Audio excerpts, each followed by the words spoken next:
Are we live? I think so. Awesome. It says I'm live. Wonderful, wonderful, wonderful. Okay, welcome everybody. All right, welcome, welcome. Flim Flammery, here we go. Yes, indeed. So it's time for another live stream. Thank you for your patience with last week. I don't know what was going on. My computer was glitching out. I had my roommate, who's a computer guy, check it out. He said he didn't think it was much of an issue. Apparently, one of the USB ports in my case is broken now for some reason. He just had to disconnect it, and now everything's running tip-top ship shape. So hopefully that means we're in the clear. But so, because the last live stream was so much fun for me, we're just gonna do kind of the same setup. I've got a little project in front of me that I can work on while we're waiting for questions if need be. But yeah, open Q&A. That means you guys can share any questions you'd like about film scoring, music theory, music composition, what have you. Any questions you'd like, I'll answer them here. Priority is given to super chats, but if I see it and I read it, I'll make sure to tackle everything everybody say. Welcome, Sensum. Welcome. Everyone's doing pretty well. I'm doing pretty well. I'm actually pretty excited. I had another sketch approved for my current soundtrack. So I've told a couple of you, I've mentioned a couple times on stream, I should say. I'm currently working on a soundtrack for another theater company in New York. And this one in particular is a really cool project because I'm not the only composer. It's a dance troupe. And they're putting together a new theatrical production that has 12 different short stories. So 12 different dances kind of featuring different dancers and choreographers and such. And each short story leads into the next one, right? So it's a really, really cool kind of like anthology of different stories. And the different pieces, each short story has its own music. And there's a team of composers that we've each been hired to do a couple of pieces. So for me, I was given two specific pieces. This one right here, which was the very first one that I wrote, and it got approved. So this one's been good to go. And then the second one, which is a much longer piece. How long is this one? It's like 4 minutes? Yeah, 4.5 minutes. The other one is about twice as long as this. Involves a couple different themes. It's a little more complex. This one's my favorite of the two, but the other one just got approved. And so now...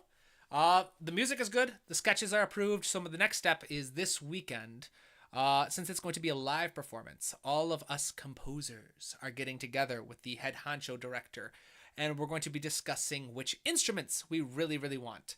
And I want to make sure that we have at least one piano, which I think kind of goes without being said. Piano is kind of a staple, but I really want one piano because this piece in particular is going to be very piano dominant, very piano heavy. I want to feature almost like the piano being a character. So yeah, and so now once we find out the ensemble, my next step will be arranging the sketches that I've put together. And then from arranging there, I need to write out the sheet music so the musicians who are going to be in the pit band can actually perform the music while the dancers are doing their stuff. All right. Welcome. Sensum. So is the music all orchestral or is it a mixture of orchestral and contemporary styles of music? That's a good question. I have no idea. We haven't decided on the ensemble yet. Chances are it's not going to be orchestral just because the ensemble that they said we're going to have an ensemble of 6 musicians, which in theater, that could mean a lot more than 6 instruments. Because especially in pit bands and pit orchestras, a lot of musicians will play multiple roles. For example, in a pit orchestra, you rarely hear like clarinet player or saxophone player. You hear reed player 1. All right, and reed player 1 is basically your woodwind player who's responsible for playing whatever reeded instruments you want them to play. Clarinet, oboe, saxophone, what have you. And you say, all right, so this player, who's incredibly talented, for this song, you're going to pick up the clarinet and just play your part, but then immediately put it back down, pick up the oboe, and start playing for this song, because with pit bands, you have not only like the budget of the theater, but also the size of the pit itself. So actually, this will be a kind of cool thing. Let's look it up, shall we? Pit orchestra. This is something that I was doing not that long ago. Doing research for the project, where you can see what different musicals and different bands actually use. So Bye Bye Birdie, 3 violins, so 6 players, 6 violins, that's it. No violin 1, no violin 2, just 6 violin players, 2 cellos, and 1 bass. Then you can see here 4 reed instruments. You can see this musician was responsible for alto sax, clarinet, flute, and piccolo. This person was responsible for alto sax and clarinet, tenor sax and clarinet, bass clarinet, baritone sax. Then we had horn, 2 trumpets, a trumpet 3 actually. Wow, that's a lot of brass. And then we can go down. Let's see. Oh yeah, like Peter Pan had a. That's actually a pretty standard string section for like a super small chamber string. 2 of each, and then 1 bass. And yeah, you can see how it's very different. Phantom, obviously Phantom being a monster, and the longest running, I believe the longest running, continuously running Broadway musical in history, had a fairly large orchestra. You can see the size. I mean, like they had almost as many violins as West Side Story had. No, West Side Story had. Who was the one we were looking at? Oh yeah, Peter Pan. Peter Pan had what, nine stringed instruments, and Phantom already has 7 first violins. So it's gonna depend. Right now, this project, we are slated with what I told from the sponsors and the money that's going into it. We're gonna have a band of 6, which is actually pretty cool. Pretty decent size. Especially since this wasn't supposed to be an orchestral. It's supposed to be more of a jazzier kind of situation. This piece in particular was not supposed to be super jazzy. I was hired specifically because the director and the choreographers that I'm working with said they wanted a particular romantic and cinematic quality for the pieces that I'm writing. And they really liked my music. They really liked the work I had done in previous productions. And so they wanted me to play on these. All right. Welcome, everybody. All right. So, yeah, at this point, I'm just kind of talking about my current projects that I'm working on. So as people are coming in, welcome, everybody. I'm going to say a reminder. This is a Q&A session, so I'm just going to talk about whatever. If you have questions, pop them in the comments. I would be happy to answer them about music, music theory, music composition, film scoring, what have you. All kinds of really cool stuff. And then, like I said, priority goes to answering questions by super chats, but anything is welcome. So I'm working on soundtracks. Like I said, this is the first one. First sketch, this was approved a couple weeks ago. The other one that just got approved, I won't pull that one up just because it would take a while for everything to load. But other projects I'm working on. I'm going to tell you guys, because it's going to be announced in a matter of days at this point. But I have collaborated with the Indie Film Music Contest. And over the past, it's almost been a year at this point. I have done the curriculum design for their brand new online class on film scoring. In fact, let me see if I can pull this up for you guys. Let's see if I can pull up the curriculum. Oh yeah, IFMC, Intro to Film Scoring Curriculum. So this is the curriculum design. So my background in school, like in college, I did a lot of studying on education. And so one of the things I'm very good at is curriculum design. So you can see it's a 6-module course. And the whole point of the class is to basically teach you a workflow for film scoring. So you'll see that by the end of the class, all students are guaranteed to learn how to start new projects by setting up safeguards against overanalysis, identify and sketch themes for important characters, locations, and literary ideas, create a scene list to plan and track the use of their themes throughout a soundtrack, and use their sketches to compose a soundtrack that matches the flow of a film and marks important hit points in each scene. So this is really cool. I've been working on this for a while now. We did a beta testing and people really, really enjoyed the course. They thought it was really cool and it was really fun reading the feedback and just seeing that people really like me. So yeah. All right. I'm still waiting for questions, y'all. Y'all have any questions? We had one from Sensum about, the piece I'm working on. So tell you what, let's listen to this piece. I'm going to tell you a little bit about what the piece is about. We can read it. We can read a little thing together. All right, so here we go. So we'll read this and then basically I'll basically tell you what the story is about. And we'll listen to the music, and during that time, you guys pop some questions in the comments about music theory, composition, what have you, and I'll answer them. Oh yeah, Flim Flammery. I have a question, but it is about your book. Is that okay? Of course. And whatever questions you want. If you have a question, throw it out there. If it's a question I don't want to answer, like things about my private life or something like that, I just won't answer it. All right, you're fine. But shoot your shot. Put your questions in the comments. Um, Lingo fan, do you have any tips using Museo? I folded and got a yearly subscription today. Awesome, wonderful. I love Museo. Yes, I do have some tips about Museo that I can share with you. Um, but let's see here. And just some general tips about sound libraries in general. So here we go. Waiting for Museo to connect.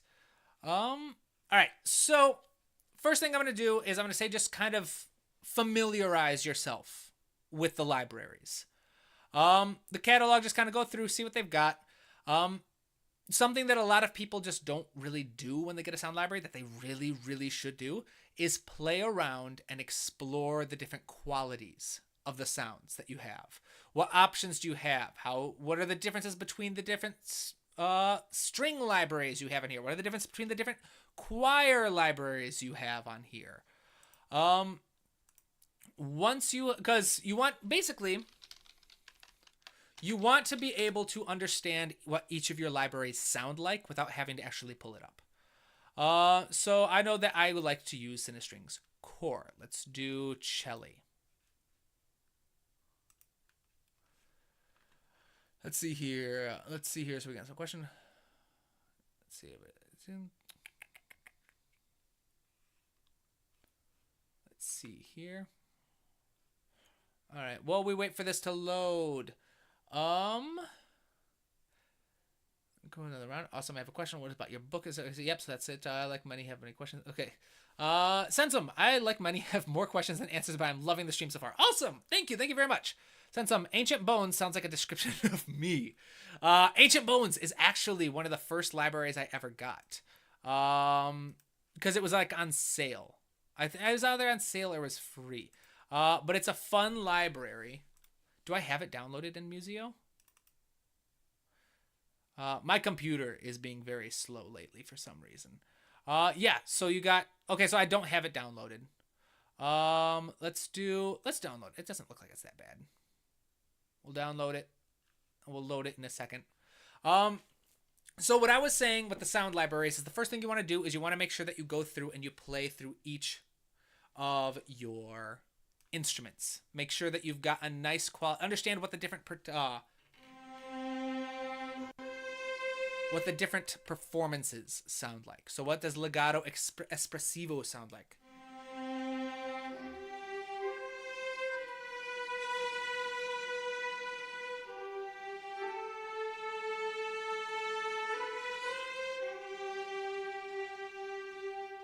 All right, then you can try, all right, what's the staccato sound like? If we can load staccato.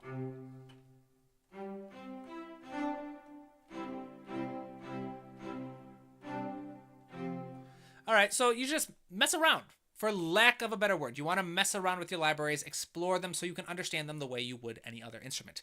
Another thing that you really want to do is make sure you go through and read the manuals. So with Museo, there's not really a manual for Museo itself, but for example, if you look up strings, that's what I did. If you look up strings, you've got all of these instruments. So the really cool thing about Museo, people, I'm going to show you is Museo is ridiculously cheap. One of the reasons why I have partnered with them, other than the fact that I freaking love their sound and their sounds, their sound and their variety and quality, is their pricing. Look at this. Perpetual license for Black Friday, $150. And you get all of these libraries. This is just the string libraries you get. You get the entirety of Cinesample's library, including Tina Guo Solo Cello, which is a industry standard, the Cine Brass, which is an industry standard, Cine Strings. All of these libraries are insanely big and very common. You'll find any kind of like template video out there where they're telling you how to get which libraries, and I think they're always going to mention something by Cinesamples. And the fact that you get all of these for $150 right now is insane. That really goes really well with kind of my what's the word I'm looking for? Um, it just meshes well with my mission with this channel about making music composition more widely available for people. So the fact that you can get professional level quality libraries for so cheap. And as I mentioned, Museo is an affiliate of my channel, or I am an affiliate of Museo. So there is a link in the description of this stream where you can click this, and if you get a subscription or you get a perpetual license or you get anything using that link, a kickback is sent to the channel. All right. So that's one way that you can support me, you can support Museo, and you can support yourself with some new kick-ass libraries, right? So yeah, that would be my recommendation for any sound library you get. Play around with it. All right. Not everything has to be writing music. Sometimes you can just have fun playing around and seeing what the sounds are. And two, read the manuals. So if you're going to use Cinestrings Core, Google Cinestrings Core manual. Read through it. You can skim it, see what they say, see what they recommend, what kind of specs does it have. You want to make sure that you understand the tools you're using. Those are the two biggest tips I could give for that. They're nothing crazy, but it's something. Let's see here. It's been So yeah, if you're going to get Museo, use the link below, and you can support the channel, right? Thank you. Off my soapbox. Now, where was Ancient Bones? We're gonna play with Ancient Bones, weren't we? I was gonna demonstrate it. I love Ancient Bones as just kind of a fun ambient or sound effects type quality, because it's not really a playable instrument. It's just more of a kind of like a sound effect almost. And you can see if you pull it up. And again, this is where like the manual would come in handy, where it can tell you what each of these keys does. Or you can just not be lazy like I am and just play around, see what you can come up with. So, a lot of cool stuff. Let's see here. Ancient Bones. Could it be beneficial to get the music? Okay, so Flim Flammery, the question. Would it be beneficial to get the musical storyteller, that is my textbook that I have written, to go with my classes? How much overlap is there? All right, so yes, good question. There's quite a bit of overlap between the free classes I offer and the textbook that I give. So they complement each other very well. I will say the textbook is much more about application, where the classes are much more about theory. So if you look up my website, tabletopcomposer.com, I've got a new photo. I did a photo shoot recently. Again, because of the partnership with the IFMC, they needed professional photos of me for their website. So I've got some new photos, kind of cool stuff. I don't enjoy getting my photo taken. So, but it was still kind of fun. So if you go to the Academy tab, I have 4 free classes, one on music theory and harmony, one on melody, one on instrumentation, and one on arranging. I've had thousands of students take these courses, which is really, really cool and mind-boggling. Every single day I get a notification on my phone saying that a new student has signed up for one of these classes. They are 100% free, and kind of a passion project of mine. These classes are very much about kind of theory. So functional harmony, this class stands on its own, teaching you how to make a chord progression. Cool chord progressions using functional harmony. I will say the book goes a little bit further beyond and gives you an actual work process, a workflow and worksheets, so that when you are stuck with kind of writer's block, you can have a reliable process to immediately come up with an application of all the theory you learn, to come up with a cool chord progression that can portray a character or a world or a particular emotion, if what you want. The melody writing is the same kind of thing, and instrumentation and arranging. Things the book covers that are not covered in any of these classes. For harmony, again, that application of non-functional harmony, and different strategies for applying everything, and an actual workflow. For melody, structure, and form, it doesn't capture this class doesn't contain any of the information found in the book about emotions in music, about portraying characters with music, about bringing story worlds to life with sound palettes and ideas, or any other kind of the storytelling aspects that are focused on in here. And then with fundamental arranging techniques, the book covers all of that. The book goes more in depth on MIDI mockups, mixing, and application of orchestration and all that stuff. So I would say the biggest difference is the book is very much focused on storytelling and applying all of this information and more to specifically bringing worlds to life, specifically like telling stories with your music. Whereas these things are just kind of standalone. All right, what does music theory teach us about using functional harmony to create a chord progression? All right, here's how you learned. You got a nice strong foundation. Same with the melody writing and the orchestration. These are basically meant to be foundations, whereas the book gives you the foundation and goes a step further for application. If you are interested in your own copy of the book, thank you, Flimflammery, for giving me this opportunity to advertise. I've got everything on sale right now. We are doing a full month-long sale for Black Friday month, so like Thanksgiving month and whatnot.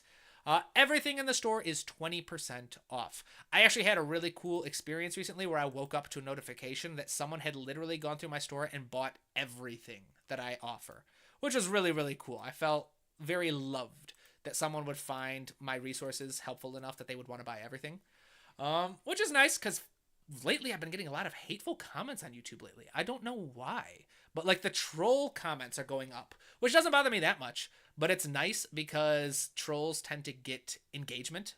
They say something very, very mean and then people respond to that. So that's kind of helpful. But still, I had one guy call me a charlatan and a fraud, which is a common one I get, oddly enough. I don't know why. And then another person, another person for my Skyrim video told me that if Jeremy Soule had written music the way I did, he'd get fired for being a boring composer. I thought that one was kind of funny. But still, so it was nice seeing that someone was like buying all my stuff to show it's like, yeah, I do like this. And I'm ranting at this point. I'm rambling, not ranting. So yeah, check out the sale. Well, okay, next question. So that was answering Flimflammery's question about the book. You said some. Yes, I do have an associate link or code for Musio. It's in the description of this video. I just answered that, I think.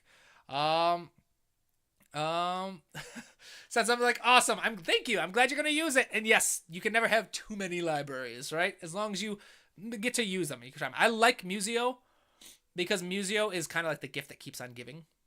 Because they just have so many. Especially lately. When I've just kind of been, where I'm like, it's like, all right, I need this instrument. It's like, you know what? I wonder if Musio has that. Like the pipe organ or handbells. Handbells are going to be very important for Christmas music. There's all kinds of stuff. I mean, like, look at this. Choir. Boom. You got 3 choir, but that's not even everything. Voice. Bright voice. So we go like vocal. Because I know they have more choirs. All right. Where do we just... I know they've got like 4 choir libraries on here. Explore. New instruments, Kalimba, explore new instruments. So yeah, they've got an accordion. They've got all kinds of really cool stuff on here. Yeah, so check them out. Use the code below in the description of this thing. Yeah, a kickback will be sent to the channel. And again, Musio is hosting a Black Friday sale. So everything is crazy cheap.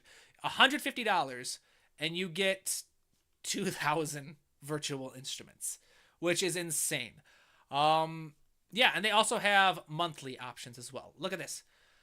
Monthly, $10.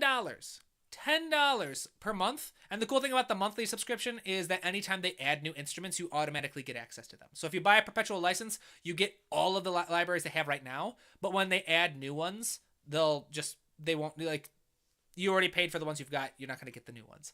But the subscription, that's kind of like the selling point for the subscription, is you'll get access to the new libraries as they come up. All right, what's the next question? Tamashi, I'm trying to do a run on woodwind sections. The brass fills the middle range and tuned percussion fill up the top, but it has hard to decide if to direction. Let me reread that, Tamashi. Okay, so Tamashi says, I am trying to do runs on the woodwind section. The brass fills the middle range and tuned percussion fills up the top, but it's hard to decide if the direction.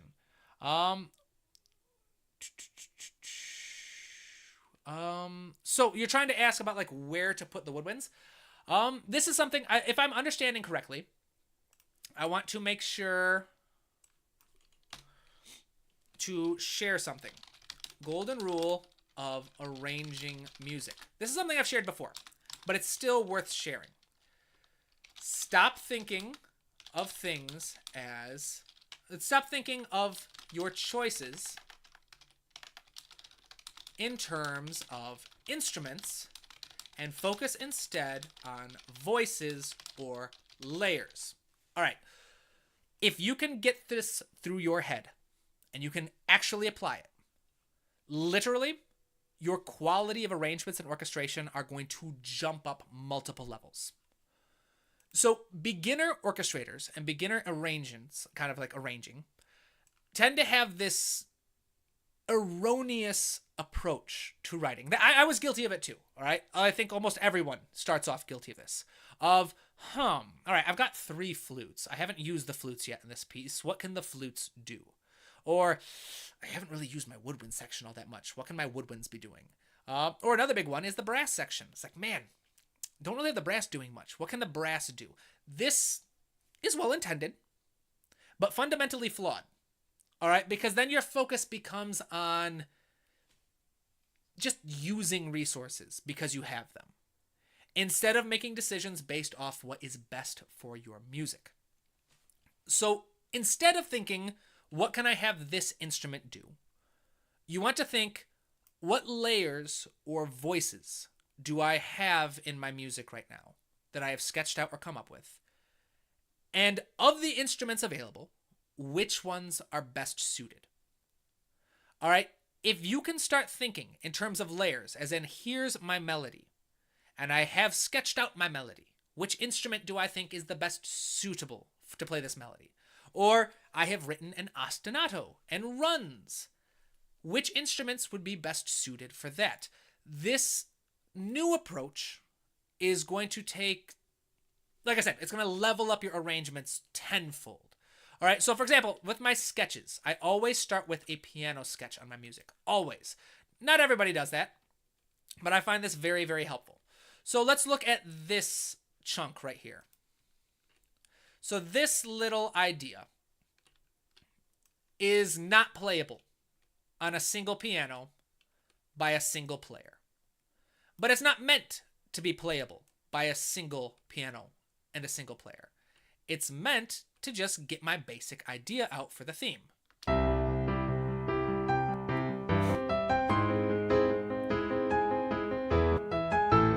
piano, my computer's struggling to play it.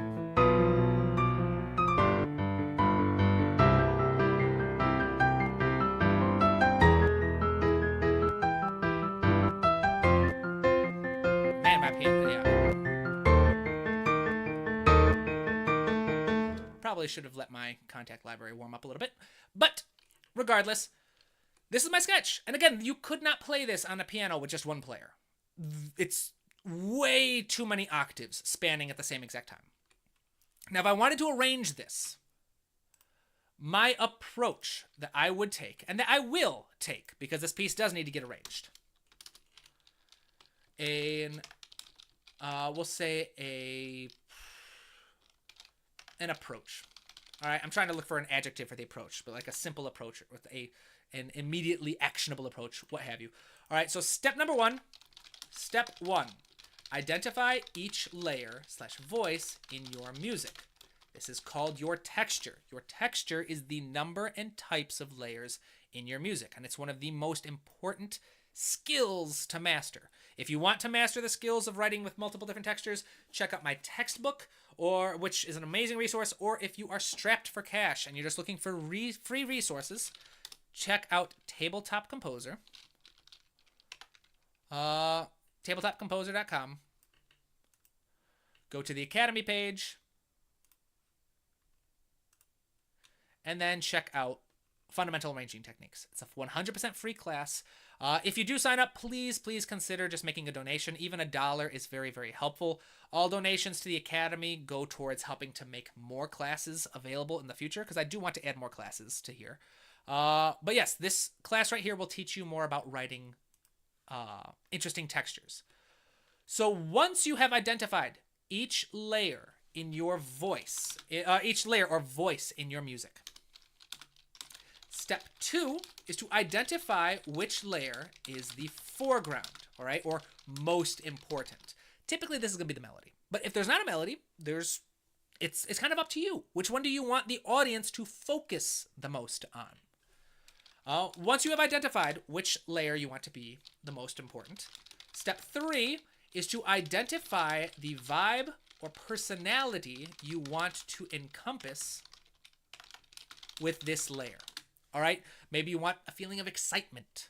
Maybe you want something that's a little more morose and melancholy. Maybe you want something filled with dread and doom or what have you. All right? Whatever it is, you've got an idea of what kind of mood, what kind of personality you want, right? Maybe it's a weird energy personality like I have. But step 4 is to make a quick list of all the instruments available that could portray this vibe or personality. Now, a note on this will take time. This is just going to take experience to figure out which instrument can do what. A lot of beginners really try to jump the gun and just find videos that tell them what personality each instrument has.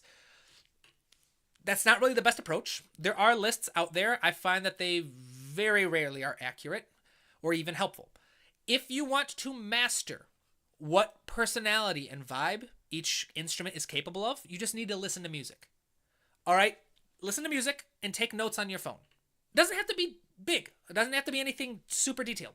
Just say, all right, I am listening to Jurassic Park. All right, wow, this is a really cool feeling of an adventure. All right, what do you hear? All right, well, I hear the trumpets on the melody. I hear the strings on a soaring little moving line or whatever. Just take little notes, a little here and there. It's like this music made me feel this emotion. This is the instrument that was playing the melody.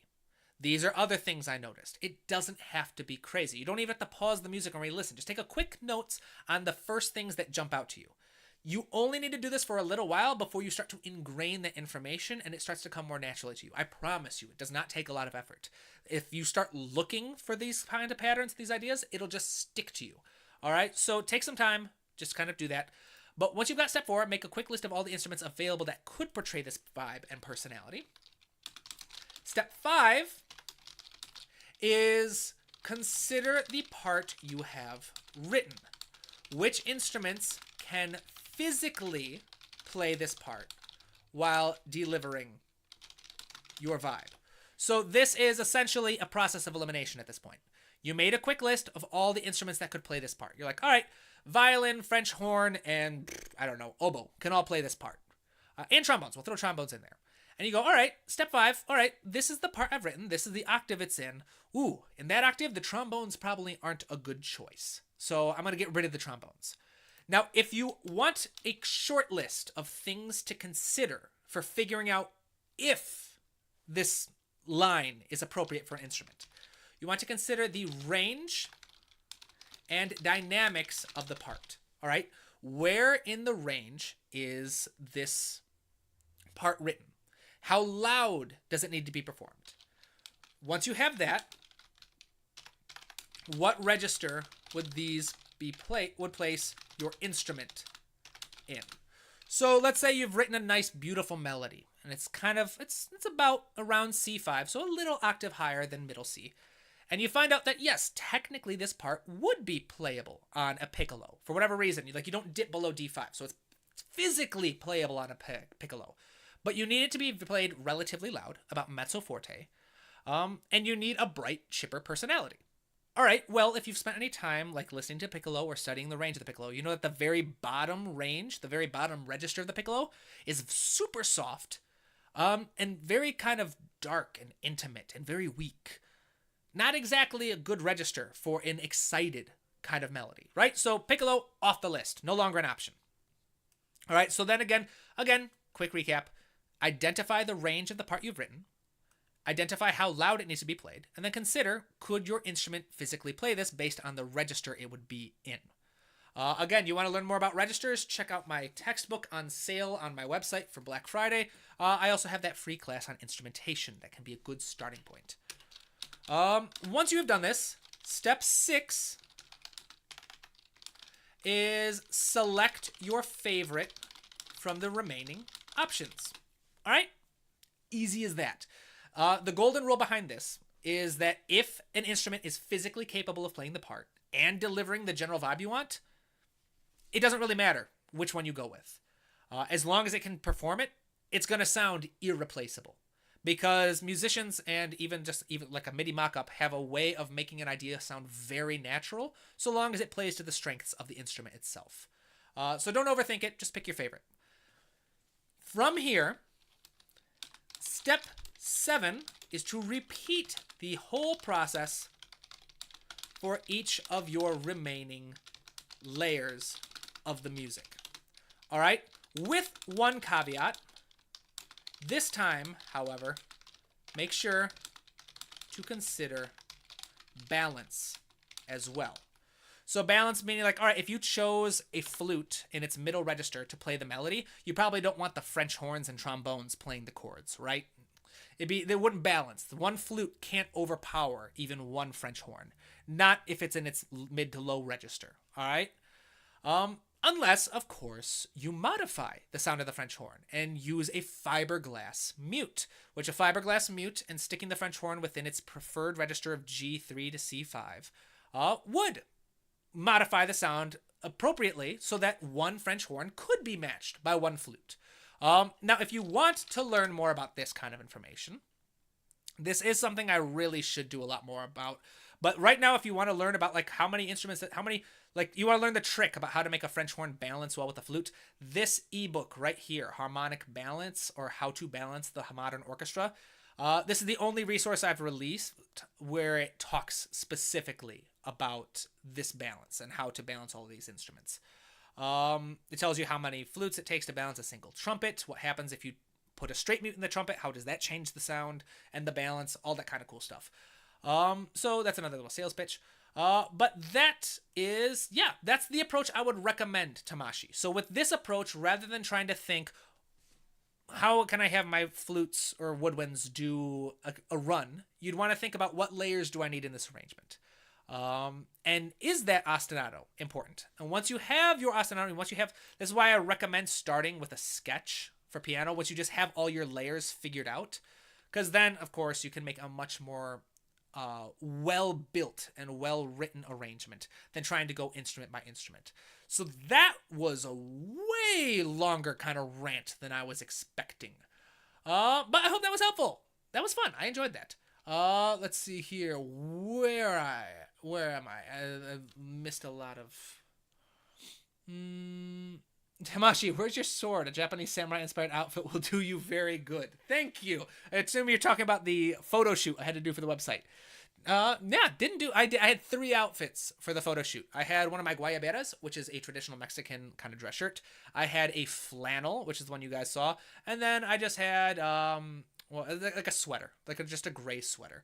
I needed options for those of you who are just joining for a photo shoot because I needed headshots for the Indie Film Music Contest, which I have partnered with, and they're going to be announcing very soon, like probably this week. That the Indie Film Music Contest is now going to be hosting an online class where you sign up for the competition, and then you can also pay a little extra to get access to a class that will actually teach you how to score the film you've been given for the competition. Like give you an actual workflow. And why am I bringing this up is because your boy made the class, right? So the composer, the channel that they approached to make the class for them was me. I was chosen out of, I don't know how many different options they could have gone with, but there are certainly some incredible other YouTubers and channels out there. But I was the one that they wanted to make the class because I think I did the live stream with them a while back that went really, really well. So keep an eye out for that announcement. It's going to be coming up. No publicity is bad publicity. Yes, heckling me is dumb. Thank you. Yes, so this is okay. Yeah, I am way behind on comments. So these are so Tamashi, you're probably responding to. I was talking about how the hater comments are going up on my channel. Yes, thank you very much. Yeah, I like what I do, and the hater comments. I have a rule about no responding to hateful comments. But every once in a while, I want to get just kind of a little sassy. I want to get a little sarcastic reply. But no, I have a code of conduct for the way I behave on camera, for the way I respond to comments and stuff. And so if someone's being negative, I just straight up refuse to respond to their comments. I just won't. I feel like that does me better for my mental health, and it does well for the channel. Let's see here. Sensum, I have the book for Christmas, allegedly. Oh, awesome. Thank you. I'm glad you got the book. I hope you enjoy it. I tend to struggle with orchestration. Can you recommend 3 of your books or courses that would help most with that aspect of composition? All right, so composition. Yes, of course. So the textbook, obviously, the last 10 chapters or so of the textbook are all dedicated to orchestration. So the textbook is organized in 3 parts. Part 1 is about using chord progressions and harmony to tell a story and create emotions and such. And so that builds on it. That gives you a whole bunch of like functional and non-functional harmony tools. Part 2 is about melody writing and structuring of songs and creating themes that portray specific ideas and emotions. Part 3 is about orchestration. But other than the textbook, if you would like some free resources, again, Orchestration 1 is all about instrumentation. It's literally just tells you, all right, this is the trombone. This is the range of a trombone. This is how that range typically gets broken down into different chunks and called registers. So that's what this class is about. Then Orchestration 2 is a lot more about that process I was just talking about.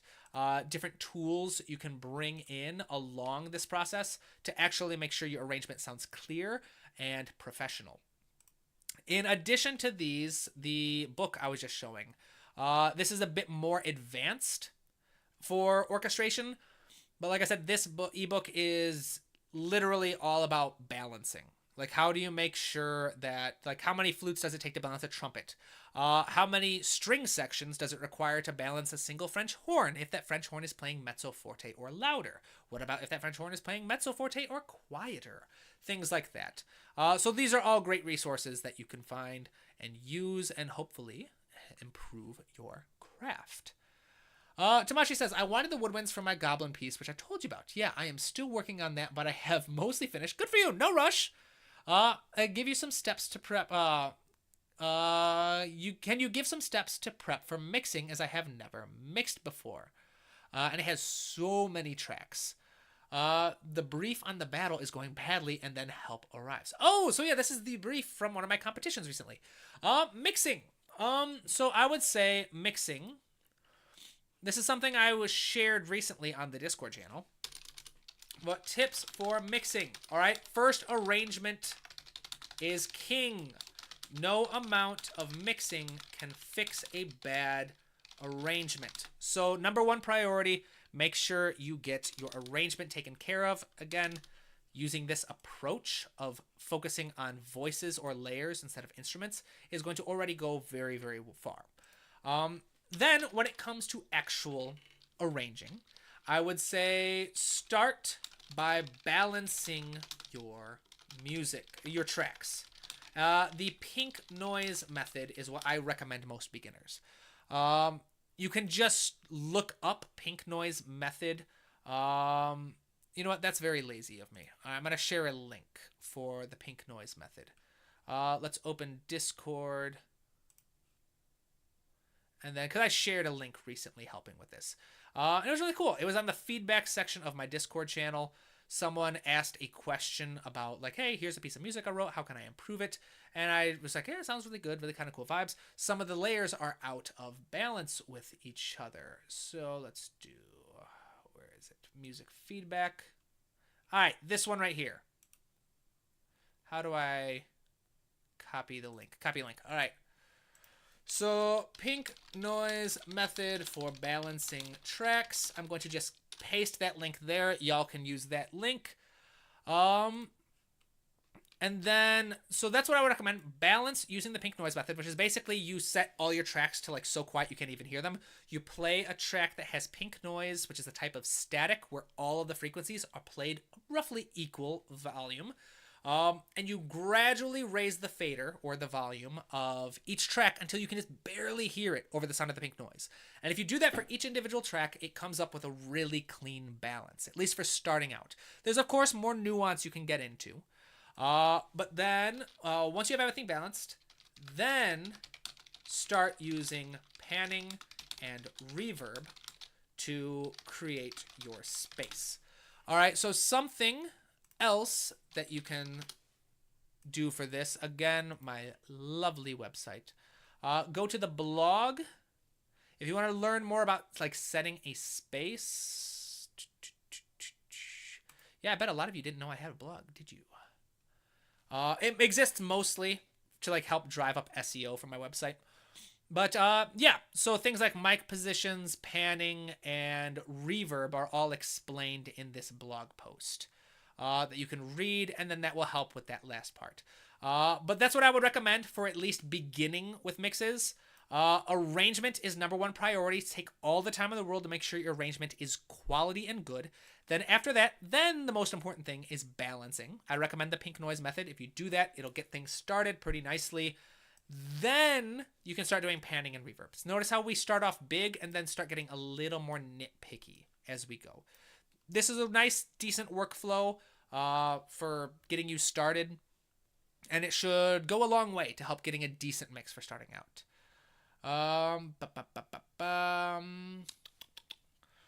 Let's see here. Where are we? How do you keep track of everything in the one piano track? It feels overwhelming while working on it. So legal. I don't know. This is just kind of the way I work. Sometimes I will separate ideas using voices. So for example, if I say like, all right, this part, I know that this is a heterophonic variation of my melody, meaning that it hits all the same notes as my melody, where my melody hits them, and then it just connects the dots with an arpeggio, which creates a nice little kind of little ostinato kind of rhythmic idea. So I'll say, all right, so this is, I'm going to give soprano. Then this is my melody, so I'm going to separate this. And I'll say this one is alto. And then this one is my rhythmic chords. So I'll give this a different voice. Then this is kind of like my bouncing doubling of the bass line. So I'll give that a different voice. And then this is my bass line doubled in octaves. So I will give that its own little color. And so that's one way if things start to get a little too hectic, where I can separate the different ideas and you can see each of them going on.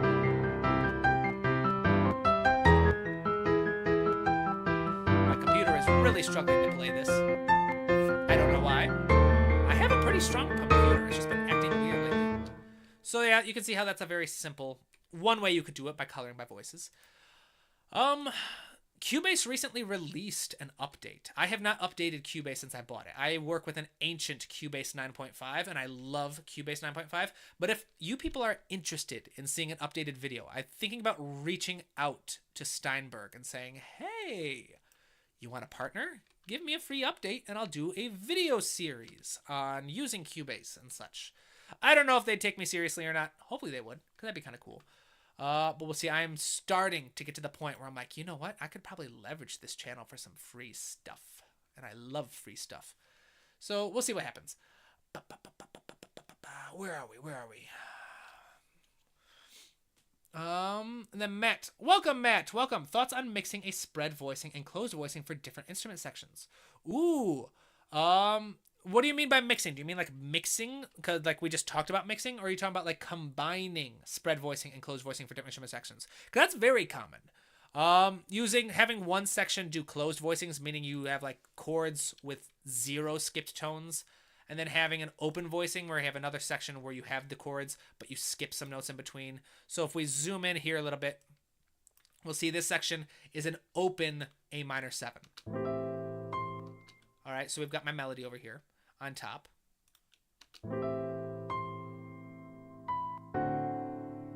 So these are nice open chords because we have skipped notes. If I were to collapse it, there's no skip notes. A, C, E, and G. You have every single one. If it's open, A, we skipped C, we went to E. Then we skipped G, and we went back to A, and we went to C. And then we skipped E, and we went to G, kind of thing. So you see, technically there's all these notes that we skipped. That's the difference. It's very common. You can go for it. I'd say it just depends on your reasoning. Again, if you want to learn more about it, check out my free class on orchestration or buy a copy of my textbook, which goes very in-depth on all of this. I feel like that's a very anticlimactic, lame answer. But the truth is, it just depends on the sound you're going for. If you want the woodwinds to play closed voicing, but the strings to play open, that's perfectly fine. It's just a matter of balancing, again, not thinking of things as instruments, as in my woodwinds are doing closed and my my strings are doing open. But which you could eventually, but at first, just thinking of your chords.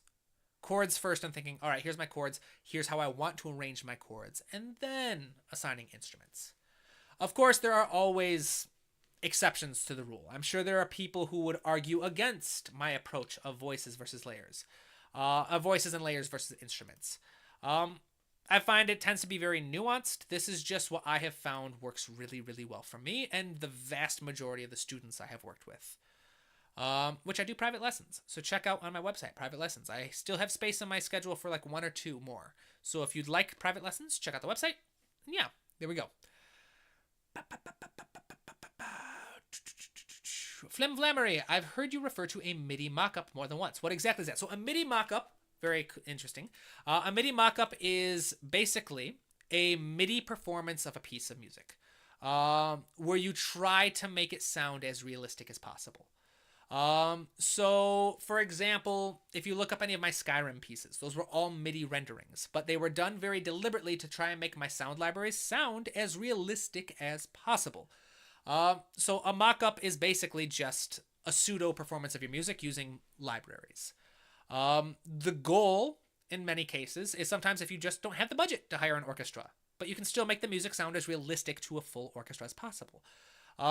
MIDI mockups were largely pioneered by composers like Hans Zimmer as a method for demonstrating the abilities of the orchestra. So a lot of people, a little known fun fact, is modern day sound libraries, the way they are currently and how they are available, was largely pioneered by Hans Zimmer, who was at one point in his career finding it very difficult and frustrating to get directors to agree to use the orchestra because the influence of John Williams had become so massive that the idea of an orchestra had become ubiquitous with Romantic era sounds and music. So directors who were like, I don't want my film to sound like Star Wars. I don't want it to sound like E.T. So I'm not going to use an orchestra. Which was, of course, very frustrating to Hans Zimmer, who was of the correct idea that the orchestra is capable of so much more. So he was able to get a lot of his musicians that he works with to trust him to sample their libraries, sample their instruments, and create libraries with the promise that they weren't going to be replaced by computers. If anything, the computers would help them get more work, which, as we know now, worked really, really well. Because suddenly Hans Zimmer is able to create a vision using these libraries, showing what the orchestra is capable of creating a sound that doesn't sound like John Williams, but has its own unique identity. And because he was able to demonstrate it, it caught on really quickly. A lot of other composers were like, hey, I can demonstrate what my music sounds like to the director before we hire a studio orchestra. So it just became a good practice to have a realistic mock-up to demonstrate what your music will sound like. And then the director's like, all right, good, we'll sign off on this and you can move forward. And then this is kind of snowballed into what we have now, incredible libraries like Museo, which is on sale $150. And you get all of these libraries. Thousands of libraries. Thousands of instruments that you can work with for like $150 right now for their Black Friday sale. Use this link in the description of this video to get your own copy. To get a subscription for $10 a month too is available as well. And if you use the link in the description, this channel gets a kickback, which is really, really cool. So you can show support like that. But yeah, so a mock-up is literally just taking your music and trying to create as realistic of a performance with your computer as possible. Again, if you would like to learn more about realistic mock-ups, I have an ebook about it. I have chapters dedicated to it in my textbook. So if you want like the big kind of whole thing, the textbook has all of it. You can get ebook copies on my website. Also, there's a link on there to Amazon where you can get physical copies. But everything on my website is on sale for Black Friday. And then this one right here is a guide to my approach to realistic mockups, which there are different approaches. Everyone's kind of got their own little way of doing things. But this is the one that I work with, that I have put together. So you can check that out to learn more, or you can check out my textbook, which again goes in detail on it. Next, shall we see? Welcome TPW. Welcome Pietro. Welcome. Sensum. I don't understand how anyone can be haters against artistic creators, especially ones who give their time freely, like EDM tips and the mix. Does that mean I can't like your channel? It's stupid, right? No, I get it. Like, let's. I'm not gonna put out names because I don't like to like put people on blast. But I want to share some of the comments I've been getting. Because like, so those of you who have been bringing up, I mentioned how recently I've been getting additional hate on YouTube. I've just been noticing like the hateful comments are going up for some reason, which I don't mind that much. It doesn't get to me. I'm able to fortunately kind of separate myself from it, and it helps drive up. Engagement because people respond to hateful comments. Let's see here. Oh yeah, see, here's one from my Skyrim video. If Jeremy Soule followed your rules, he would have been fired for being a boring composer. It's like, all right, thank you very much. I came up with those guidelines as a way for beginners by studying Jeremy Soule's music. So it's literally just tips on how to write like him. Oh, here's a big one. I can't believe people actually pay this guy to tell them blatantly obvious things that aren't actually functionally educational. Bad grammar. That aren't actually functionally educational. Music is patterns. No crap. As long as you can make a pattern, you can make music. Duh. This guy is a charlatan. Where is the real music education? Thank you, Jeffy. So yeah, I've been getting a lot of comments like that. People call me charlatans, people call me fakes, people telling me that I'm boring and useless and I should stop making videos, all kinds of stuff. It's kind of, like I said, it's kind of fun a little bit because I get to see that I'm getting to people for some reason. But no, yeah, like I said, I don't mind, but yeah, I agree. I don't understand why people hate on just free resources. If it's helpful, it's helpful. If it's not, it's not. Move on. Choo-choo. Do your own thing, right? Uh-oh. It's saying Google Chrome is not responding. Uh-oh. Everybody there? Did I lose you? All right, we had something weird going on. Google Chrome is spazzing out. Hopefully I didn't lose. Oh yeah, it looks like it's still good. All right, thank you, Flimflamerate. Still here. Good. Okay, so Tamashi, the theme that you have shown has many layers and different octaves. Can you explain them, like what they are doing? Oh yeah, sure. So this is the city theme. So actually, let's do... Uh-oh. Google Chrome is freaking out again. Uh-oh.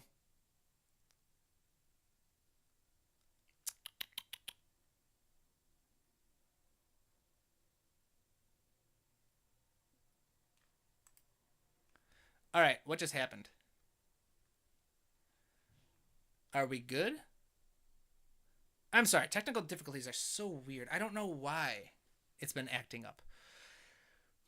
All right, so we're good. All right, we're all good. We're all good. All right, we're back. Excellent. All right, so anyway. So the point of this whole piece in general.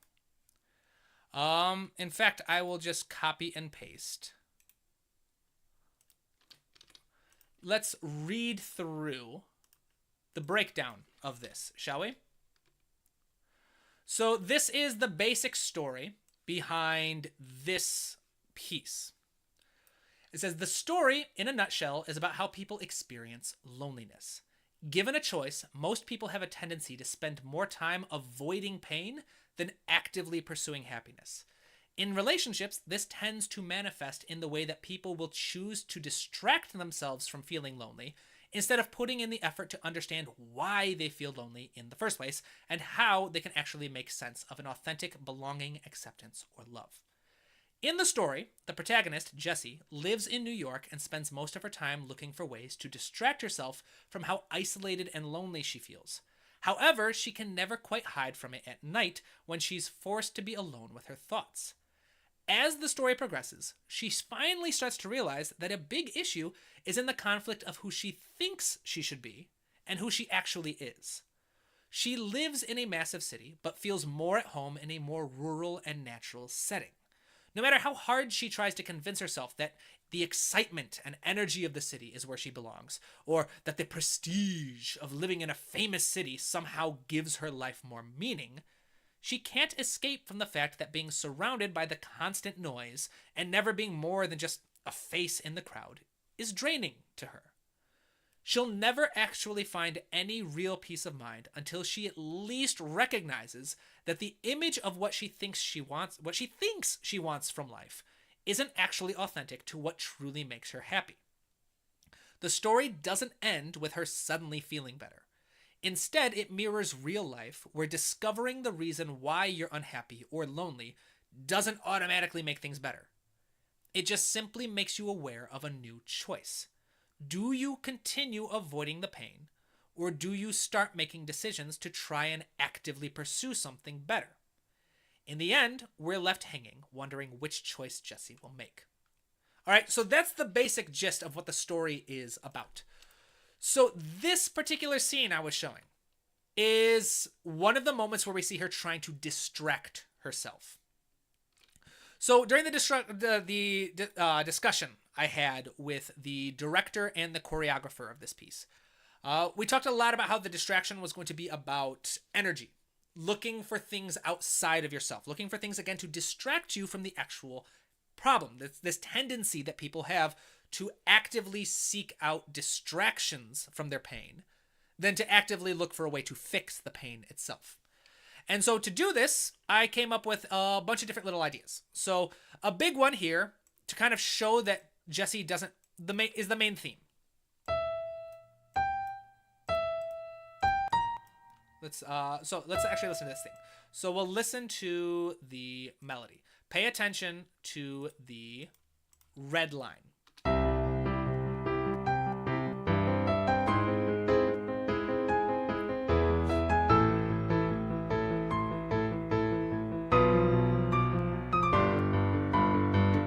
All right, so this red line is the melody for kind of like the distraction, the big city theme.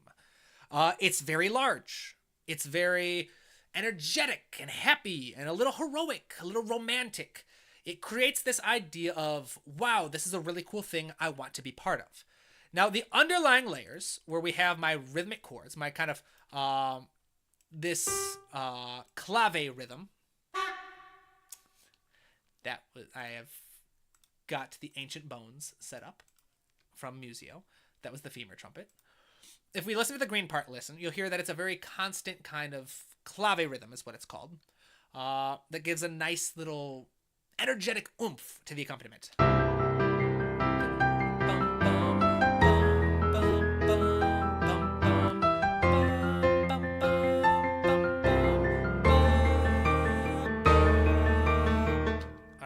And then we've got a nice little bouncy layer down here, again, to add a bit more energy. And then we have a nice dynamic bass line. So each of these are designed, including the heterophonic layer, which is, again, a heterophonic layer. If you haven't seen my recent short in the live stream, means it basically plays all the notes of the melody when each note of the melody is played. So you see E and E, G and G, E and E, G and G, A sharp, A sharp. Each of these, it plays each of the notes, and then it connects the dots with just simple arpeggios. I'm sorry, that scared me. I didn't mean to hit that. But you'll notice, again, if we just focus on this, you'll see the energy that gets added here. And the point was to build up a lot of energy. Until, once again, Jessie turns the corner and gets slapped in the face by reality. The idea that no matter how hard she tries, she's not going to fit in. All right, with this idea of what she thinks she should fit in with. And a big part of this was a shift in tempo. The energy in this scene has about, I think, a tempo of 75 BPM. And then Jessie's theme every time down is 65 BPM. It just doesn't fit. Likewise, the energetic scene is written with pretty steady 4/4 time, whereas Jessie's is a little bit of a kind of confused mixed meter. One measure of 3/4, one measure of 4/4, one measure of 3/4, one measure of 4/4, until eventually we'll listen to this part. There's this moment where Jessie gets kind of a little bit of an epiphany in the story.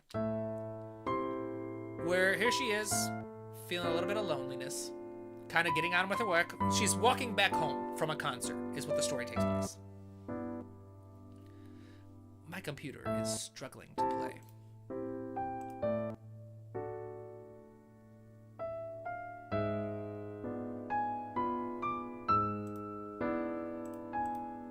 Alright.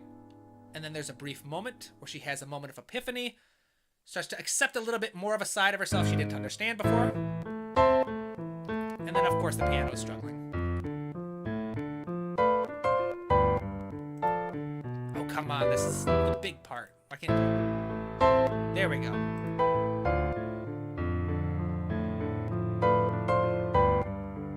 Why is it struggling so much? And as she starts to get a little closer to the truth, starts to get a little closer to the idea of who she is supposed to be, her theme morphs slightly. It's no longer confused, and everything is in 4/4.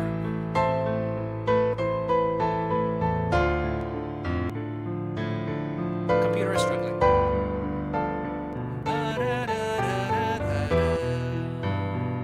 All in 4/4, no more hesitation.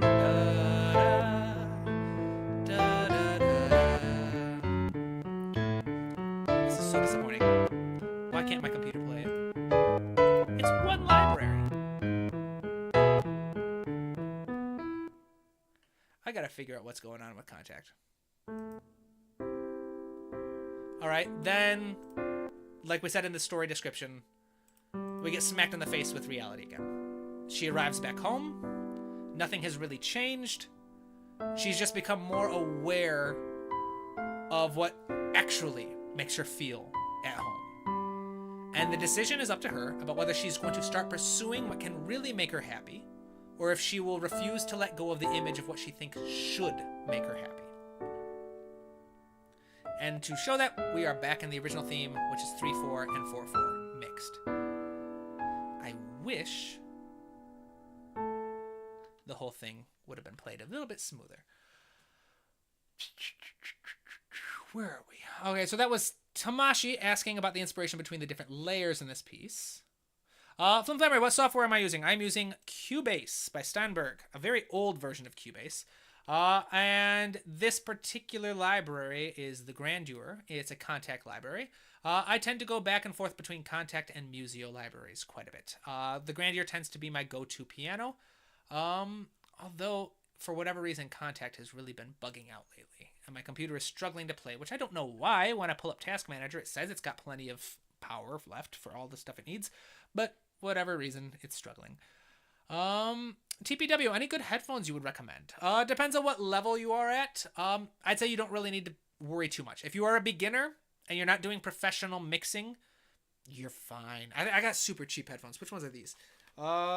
These are... I don't know. They're Arturia. They're Arturia something. Super cheap. Nothing crazy. They work well for me, though. I like them. I'm not a big gear head. I probably should invest in some better gear, but I get more excited about the idea of composing than I do about the actual idea of learning new software and hardware and stuff. But if there are any companies that want to send me free stuff, I'm willing to learn, right? From memory, honestly, the thought that an orchestra can only sound like John Williams is insane, right? It's like saying a piano can only be jazzy. Exactly. But unfortunately, that was an era in Hollywood where directors were scared that if you had an orchestra, you were going to sound like John Williams.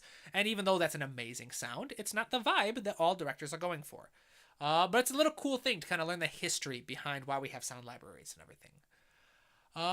Sensum, one of my favorite film and TV composers, Lalo Schifrin, has been able to traverse the orchestral, contemporary, and modern genres brilliantly. Yes, there are so many examples of incredible composers out there who have done incredible things. Awesome people are responding. Thank you. When it comes to subjective arts like music and drawn art, most teachers are guides and mentors to their own discoveries. To your own discovery. Sure, that's the point. Otherwise, we'd all have the classes of Mozart and Rembrandt. Thank you. Yes, exactly. I imagine this is going back to those the comments about the haters and the trolls that have been popping up on the channel lately. But yeah, exactly, right? If my lessons are useful, awesome, wonderful. That makes me very happy. If they're not, I'm sorry. My lessons aren't for everyone, I guess. Um, Good luck. Good luck finding someone. Tamashi. Wow, this is the genius of Steven. Wow, thank you, thank you. So that's why you love film scoring so much. With your words, the music adds a new life. You've grown, man. Thank you very much. Yes, I love what I do. This I loved working on this. Not gonna lie, this music was a little depressing to work on. Because again, having to spend a lot of time getting into the head of what it's like to explore loneliness, what it's like to experience loneliness, and translating that into emotions.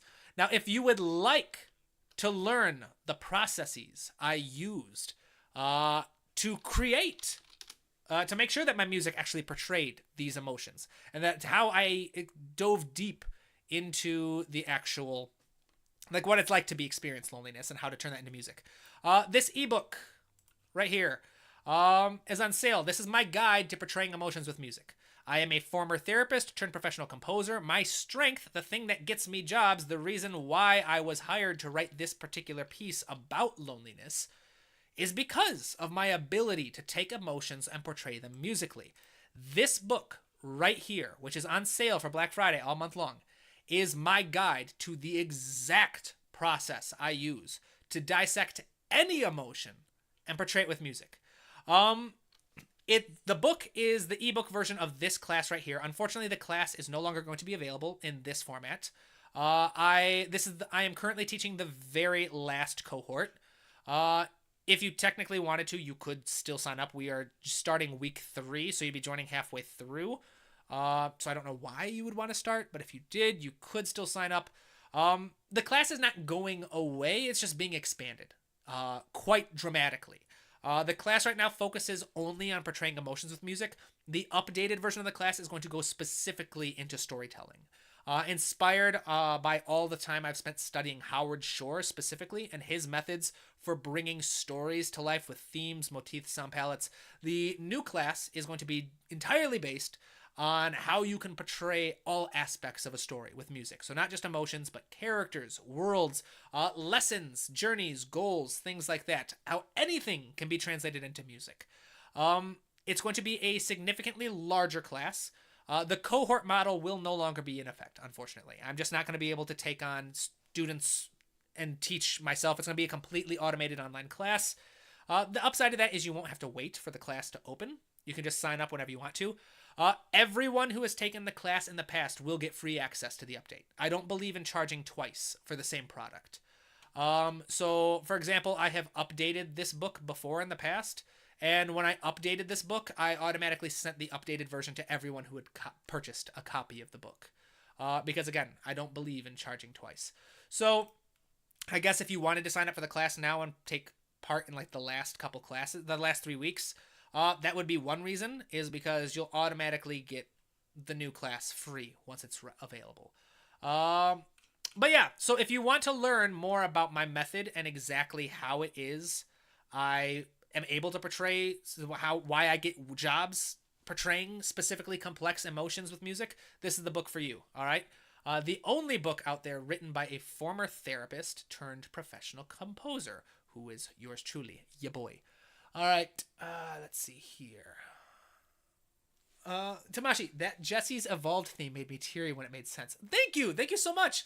Yeah, that was the goal. Like the idea of taking a theme of portray, like that beautiful idea of just the understanding of why people feel lonely and why people feel pain in their life is very often because people spend more time avoiding painful things than they actually do trying to fix them.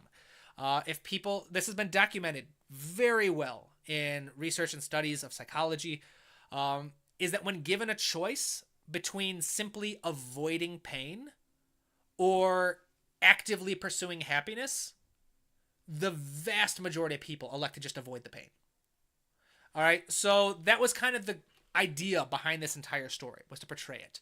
And so this moment of clarity where Jessie realizes that the reason why she feels so lonely, the reason why she feels so out of place, is because the things she thinks she's supposed to want, the things she thinks are supposed to make her happy, don't actually make her happy.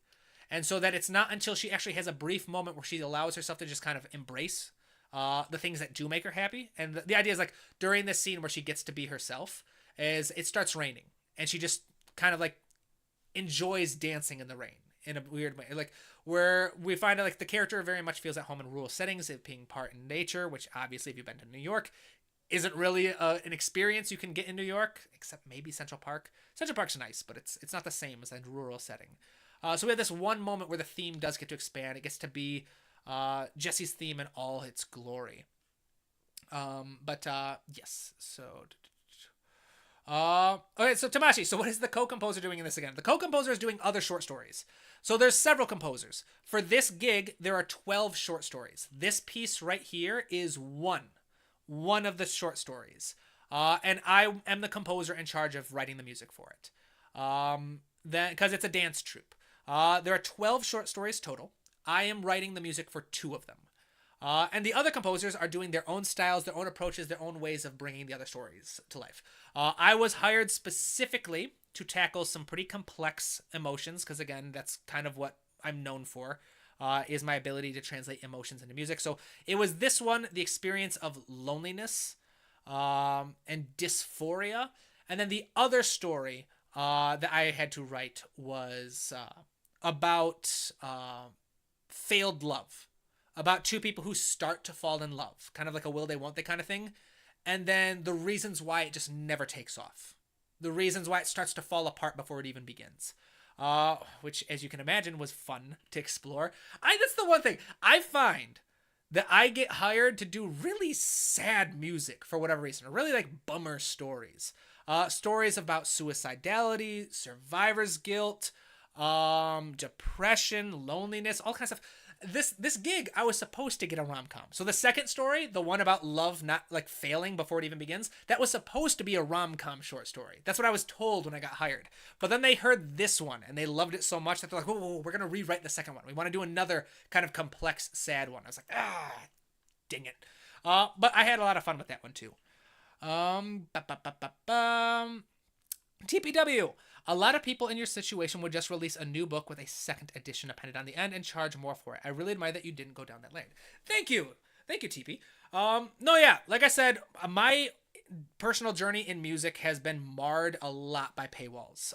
For some of you who know, I was forced to drop out of music school before I could even really kind of do anything with music. Like I barely got started when I had to drop out because of the finances. There was an issue with my financial aid, and suddenly I just couldn't do it anymore, and no one seemed to care. I wasn't offered any help. I wasn't offered any guidance. I was just told, oh, you can't pay? That sucks. All right, have a good life. So that has made me pretty bitter with music school in terms of like that. So that's why I do things like the Academy, where it's free education. That's why I have posted over 300 videos to YouTube. It's why I do these Q&As. It's why I have a blog where I share a lot of my stuff about chords and emotions in music, writing nostalgic music, stuff like that, where I have, and of course, why I do things like this. Like I said, where everyone who already paid for the class once, you're just going to get the update for the class. I'm not going to charge you a second time. Even though the price of the new class is probably going to go up.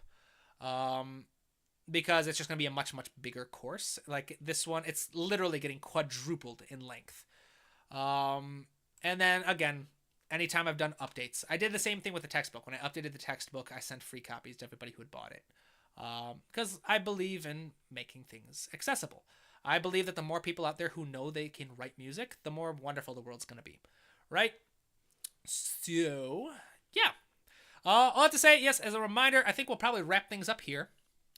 If y'all have any questions, let me know before we sign off. But yeah, so a couple reminders. Everything on my website is on sale right now in my bookstore. 20% off throughout the entire month of November for a Black Friday sale. If you wanted to, the Emotions and Music class, you can still sign up for it. I guess it's still open. We're halfway through. So the only reason I would recommend doing this is if you want to be able to pay the price for the class as it is now and get the free update when it gets updated late, probably early next year is the goal. So that you can get that one for free without the price markup. Anything else? Oh yeah, so sales, if you want to try out Museo right now, over 2,000 sound libraries and virtual instruments. Is available. They're doing their Black Friday sale. I am an affiliate of Museo. I love their libraries. I'm an affiliate because I approached them because I love their libraries so much and said, hey, can we work together? They're doing a sale. They're doing really cool stuff. Use the link in the description of the video and you will get a kickback gets sent to the channel. So you get a really cool library and you get to help support the channel that way. Sensum, thank you so much for the super chat. Here's to an upbeat project such as the Pirates of the Caribbean riff, etc. for you in the future. Even so, if you hit the brief, then that's been a good day's work. Thank you. Yes, I would love a very upbeat, happy, adventurous project in the future. Something where it doesn't take a mental toll, right? Thank you so very much for the super chat. I really appreciate it, Sensum. Your generosity is very greatly appreciated. I appreciate everyone who supports this channel, whether you're a channel member, from super chats, patrons. You guys really make my day. You really, really, really, really do. You honestly, just knowing that I can make a difference, that people value what I do, and that I'm able to actually make people's lives a little better, it means the world to me. All right. Thank you, Euthymania. Thank you. You guys, this is awesome. What is my favorite instrument in the standard orchestra? Ooh, that's a really tough question. Favorite one. All right. Honestly, favorite one, just from a pure bias standpoint, trumpet. I'm a trumpet player. I played trumpet all through like grade school. I played trumpet for a brief moment in college. I love the trumpet. I love the French horn because I played the marching horn for the marching band at U of M. But other than that, I'd say my favorite section to write for are the strings. I love writing for strings. Strings and piano tend to be my go-to, my defaults. But yes, for bias reasons, it's the trumpet. And thank you. Thank you so much. You guys, thank you. The super chats are really exciting. Thank you so much. This really means a lot to me. Thank you. You guys just made my whole weekend. Let's see here. Flimflammery, can I do a video request? You did a how to write Skyrim. Could you possibly do the same with Minecraft? Oh yeah, definitely. I'll add that in. I actually have that in future videos. So apologies for, like, I know I haven't been doing a lot of videos recently. So I know I try to do live streams as often as possible, once a week. Videos take a lot of effort, and right now, because of the projects I've been working on, the soundtracks and putting the class together for the indie film music contest, those take a lot of my time, between like private lessons and stuff. So the videos, I know I'm not very consistent with posting videos, and I'm sorry for that. I will get back to posting videos. It just depends on whether my other jobs, my other kind of like sources of income slow down a little bit. But in the meantime, I'll just kind of do live streams. But yes, Minecraft is on the dock. In fact, I have a list over here. Where is it?